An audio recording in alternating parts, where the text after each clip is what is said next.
Selamat datang di sejarah dunia.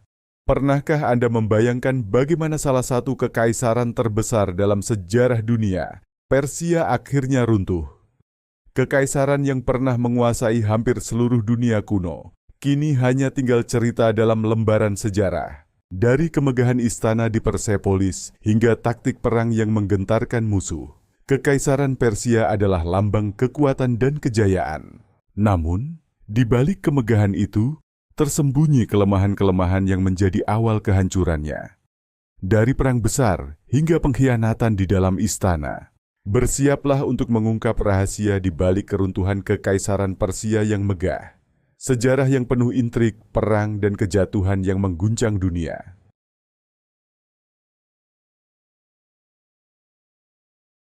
Kekaisaran Persia yang didirikan oleh Cyrus Agung pada abad ke-6 sebelum Masehi adalah salah satu peradaban terbesar dan terkuat dalam sejarah kuno.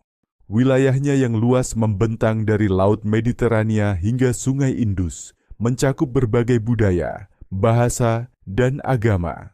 Dikenal dengan sistem administrasinya yang canggih, jaringan jalan yang luas, dan kekuatan militernya yang tangguh, Persia adalah lambang supremasi dan kemegahan. Namun, di balik kejayaan Persia, ancaman mulai muncul dari barat. Alexander, seorang pemimpin muda dari Makedonia, memiliki ambisi besar, menaklukkan dunia. Alexander dikenal bukan hanya sebagai seorang jenderal brilian, tetapi juga sebagai seorang pemimpin dengan visi menyatukan timur dan barat. Tahun 334 sebelum Masehi menjadi awal pertempuran epik antara Persia dan pasukan Alexander. Dengan strategi militer yang luar biasa, Alexander berhasil memenangkan pertempuran demi pertempuran, memukul mundur pasukan Persia, hingga akhirnya menghadapi Raja Darius strategi langsung. Pada tahun 330 sebelum Masehi, Persepolis, pusat budaya dan politik Persia, jatuh ke tangan Alexander. Kekaisaran Persia resmi runtuh, dan Alexander Agung menjadi penguasa baru wilayah itu. Keruntuhan Persia tidak hanya mengakhiri sebuah kekaisaran, tetapi juga membuka jalan bagi era baru. Penyebaran budaya Helenistik yang akan membentuk dunia kuno selama berabad-abad.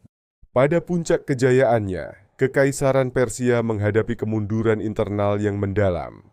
Korupsi merajalela di kalangan pejabat tinggi yang lebih mementingkan kekayaan pribadi daripada kesejahteraan negara.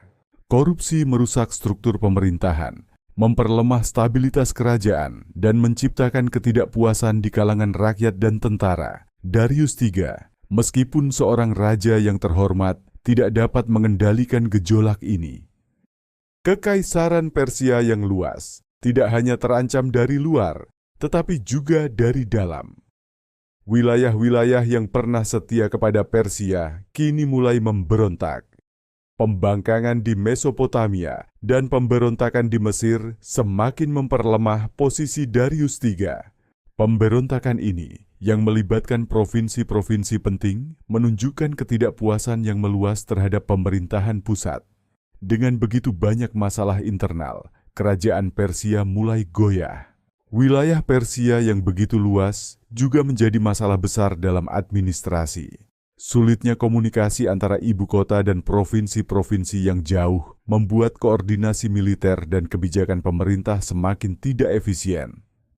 Sistem jalan yang tak lagi terawat dengan baik, ditambah lemahnya pasukan yang tersebar, membuat Persia tidak mampu merespons ancaman dari luar dengan cepat. Sementara itu, Alexander Agung dengan pasukannya yang lebih terorganisir berhasil memanfaatkan kelemahan ini. Moral tentara juga menurun. Dengan perang yang terus berlangsung dan kemenangan yang semakin sulit diraih, pasukan Persia kehilangan semangat juang mereka.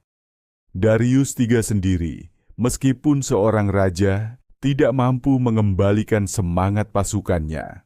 Pada saat yang sama, Darius III berjuang keras menghadapi kritik dan ketidakpuasan dalam tubuh pemerintahan. Kekurangan dukungan dari para jenderalnya semakin memperburuk keadaan.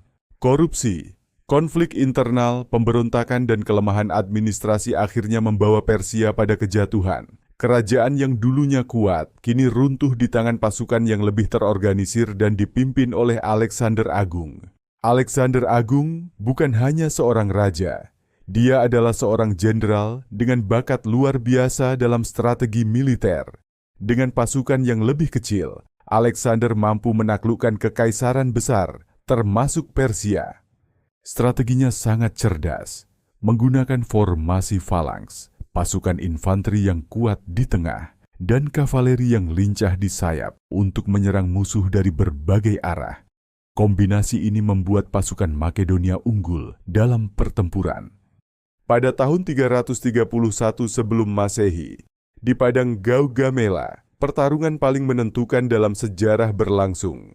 Darius III memimpin pasukan Persia yang besar, sementara Alexander Agung menghadapi tantangan terbesar dalam hidupnya. Di medan ini, meskipun jumlah pasukan Persia jauh lebih banyak, Alexander memanfaatkan kelemahan pasukan Darius. Alexander mengatur pasukannya dengan sangat terencana, mengarahkan serangan ke titik lemah musuh. Keunggulan pasukan Makedonia terletak pada kedisiplinan, kecepatan dan taktik yang terlatih. Pasukan Persia, meskipun lebih banyak, kurang terkoordinasi dan mudah terpecah belah dalam menghadapi serangan mendalam Alexander. Salah satu kunci kemenangan Alexander adalah pengelolaan pasukan kavaleri yang unggul dan penggunaan taktik serangan mengejutkan, membuat pasukan Persia terkejut dan kehilangan formasi mereka. Selain strategi, semangat juang Alexander juga berperan penting. Dia bukan hanya seorang pemimpin yang pintar, tetapi juga mampu menginspirasi pasukannya dengan keyakinan dan motivasi yang luar biasa. Semangat mereka lebih dari sekadar pertempuran. Mereka berjuang untuk kemenangan, untuk kejayaan, dan untuk Alexander yang telah mengangkat mereka dari pasukan kecil menjadi kekuatan besar. Ketika pertempuran mencapai puncaknya, Darius III memutuskan untuk melarikan diri, meninggalkan pasukannya yang hancur. Kekalahan ini menandai titik balik dalam sejarah Persia dan kebangkitan Makedonia. Dengan kemenangan di Gaugamela, Alexander Agung meruntuhkan Persia dan membuka jalan bagi penyatuan dunia barat dan timur di bawah satu kekuasaan. Sejarah tidak akan pernah sama lagi setelah hari itu. Apa pendapat kalian tentang strategi dan semangat Alexander Agung?